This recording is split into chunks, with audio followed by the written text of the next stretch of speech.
Good day everyone! For today's video guys, nandito po tayo sa Bella Vista, Bulacan. Ayan guys, napakaganda ng kanyang design. Nakapasok po sa gutter ang kanyang window grills.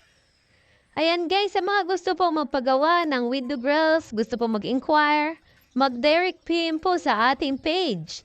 Ang ating pong location ng ating shop ay Santa Maria, Bulacan. Ayan guys, nagbi-visit site din po kami.